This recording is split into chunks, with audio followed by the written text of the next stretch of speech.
Rồi hôm nay bên mình sẽ lại tiếp tục giới thiệu một cái sản phẩm xe lưng mới của bên mình. Cái xe này thì nó là dạng xe lưng kho xưởng, nó có tên là Richard. Còn tất cả các kiểu tên của nó đây. Con này là CQD16 này. Mẫu là GB2S, nghĩa là con này nâng được 1,6 tấn với cả dạng kiểu ngồi lái. Một số thông số của nó như kiểu là lặng 3710 2891 là chưa tính ắc quy kìa. Đấy, ắc quy của con này nó là 48V và 460 Ah. Số kia là số khung số máy thôi. Mình sẽ giới thiệu qua một chút về cái công năng của con này. Về phần sơ bộ bên ngoài thì các bạn sẽ thấy là con này lưng nó là có 3 cái đốt lồng vào nhau nhé, nhưng mà nó thiết kế rất chi là gọn. Nhìn bên ngoài thì mình chỉ ngỡ nó là 2 đốt thôi, nhưng mà sau này thiết kế rất chi đẹp. Nhìn kỹ ở trên kia sẽ thấy nó có 3 đốt. Một xi lanh ở giữa để cho giảm cái chiều cao tự do. Dưới đây là cơ cấu nghiêng ngửa, cái càng với cả cái cơ cấu dịch ngang. Thiết kế rất chi là gọn. Mình thấy nó tương đối nó bắt mắt. Đây là cơ cấu bánh chịu lực ở trước. Bánh này nó rơi khoảng phi 30. Còn đây là một số cái cơ cấu ở trên phần trên buồng lái. Cái này chính là cái tiếp điểm điện. Cái đỏ đây thì là cái chân phanh, còn đây là chân ga. Cái này thì cái để tí nữa mình sẽ chỉ cho các bạn. Đây là cái cơ cấu để ra vào ắc quy, kéo ắc quy ra, kéo vào để châm nước. Đây thông số khung của xe này. 670 675S, nghĩa là con này là nâng 6m75. Đây là cơ cấu phần khi ngồi trên buồng lái sẽ nhìn thấy các cái cơ cấu này. Đây, cơ cấu tay lái, vô lăng. Đây mình sẽ khởi động lên chìa khóa này, nguồn này, nút nguồn các bạn chỉ cần nhấc nhẹ một phát lên. Đây, nó đang kiểm tra điện, đang kiểm tra mất khoảng 10 giây.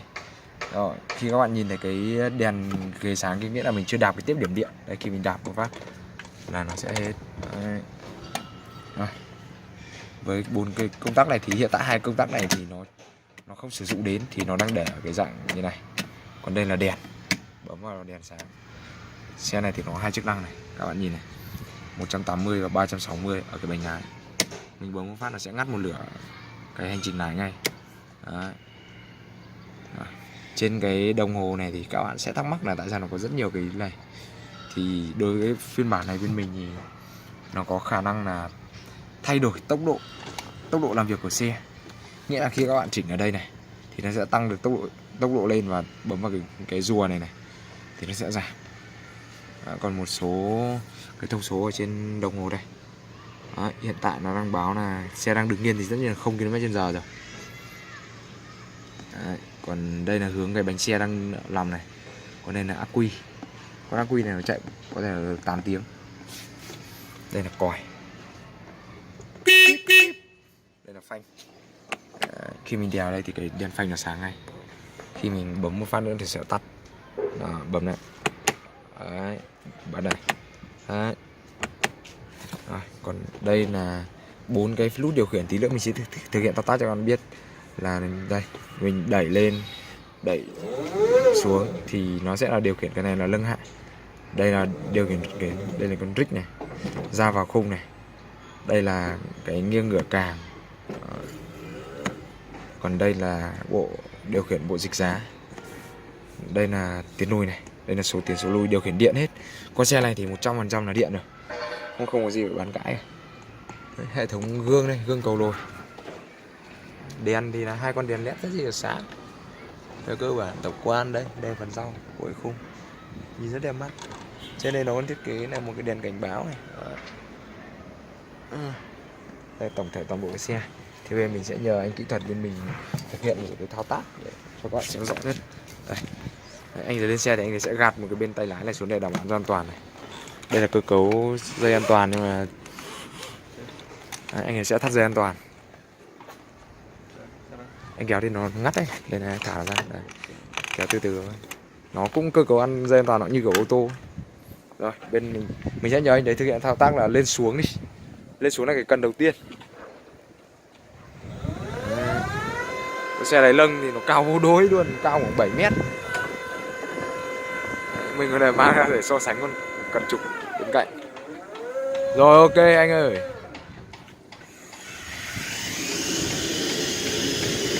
Đấy. Rồi mình sẽ chỉ cho các bạn là tại sao nó lưng cao mà nó vẫn rất là an toàn nhé. Các bạn có thể nhìn này. Trên xe nó thiết kế rất nhiều cái cảm biến. Đây con cảm biến này. Cảm biến này con cảm biến hạ này. Trên đây có một con cảm biến này này. Con này là con cảm biến lưng. Đấy, nghĩa là khi các bạn lưng đến cái tầm là tự con cảm biến nó nhận diện là hết, là nó giảm tốc độ lưng hạ rồi, nó đảm bảo cho an toàn hàng hóa. Rồi bên mình sẽ thực hiện cái thao tác thứ hai là thao tác ra vào. Ra vào nó có hai chức năng nhé. Một là ra vào bình thường, mình sẽ không kéo ắc quy ra. Đấy. Thì đây nó đơn giản thôi. Nó ra được khoảng 500 đến 600 mm. Rồi mình sẽ thực hiện cái thao tác thứ ba. Đây đấy, được anh. Đây cái càng này, cái càng các bạn nhìn này. Cái càng này. Đó, nó chỉ ngửa một tí này để cho khi thực hiện thao tác hàng hóa cho tiện này. Đây cái dịch giá nó thiết kế gọn lắm, được không? Đây, các bạn có thể khi mà mình dịch các bạn có thể không nghe được tiếng ồn. Bản standard bên mình nó có sẵn hết những cái này nhé. Rồi bên mình sẽ thực hiện cái thao tác gắp cái ắc quy cho các bạn xem. Rồi anh ấy sẽ cho kịch vào trong. Lúc nãy mình đã giới thiệu cho các bạn đây có cái cơ cấu này, mình nhắc lại một chút. Đây có cái cơ cấu cần đạp. Đấy, anh ấy sẽ đạp. Rồi anh ấy sẽ kéo cái ắc quy ra. Đó, các bạn sẽ thấy một cái bộ ắc quy rất chi đồ sộ này, 24 bình, 24 bình và kiểu dáng của nó là 4x6, 4 bình nằm ngang và 6 bình nằm dọc. Rồi hiện tại thì cái bình này nó có thông số là đây, mình sẽ cho các bạn xem qua cái thông số. Anh cho vào để em xem cái thông số ắc quy.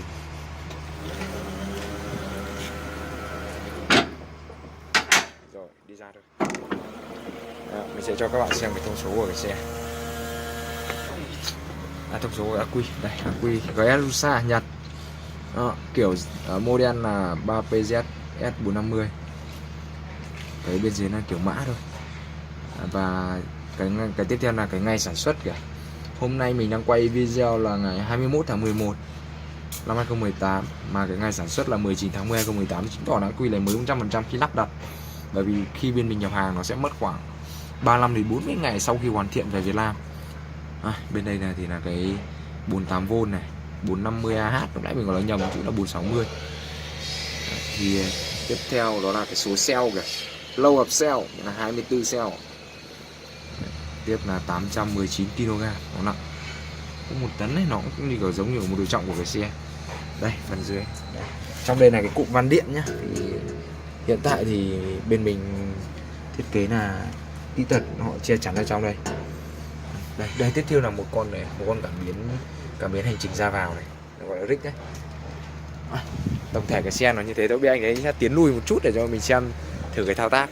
Anh cho em cái đèn đi, thử cái đèn này cho các bạn nhìn cái đèn này. Đó, rất là sáng, đèn led cực xịn luôn. Đấy, 2 đèn làm buổi tối thoải mái. Rồi anh sẽ thực hiện thao tác tiến lùi cho anh em xem. Con này thì vô đối về dòng xe đường lái và ngồi lái, tốc độ chạy của nó cực khỏe luôn, motor lớn. Đấy, phanh rất ăn.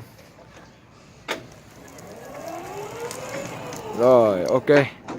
Thì nếu mà quý vị và các bạn mà cần cái sản phẩm là xe kho xưởng này, lưng siêu cao và khoảng cách làm việc hẹp khoảng 3 mét, quay đầu mà cần lưng vẫn hàng khoảng 1 tấn 6, 2 tấn, thì con này nó một giải pháp cực kỳ gọi là hoàn thiện luôn, cực kỳ hữu hiệu. Nó có cả các cái cơ cấu để làm mát đây này. Thì nếu mà anh chị cần tư vấn thêm gì về cái sản phẩm này thì cứ liên hệ bên em thì tư vấn. Bên em thì Bình Minh là công ty xe lưng độc quyền về cái thương hiệu xe lưng Heli tại Việt Nam. Đây, một lần cuối cùng tổng thể về cái xe. Rồi, xin chào và hẹn gặp lại ở các video tiếp theo.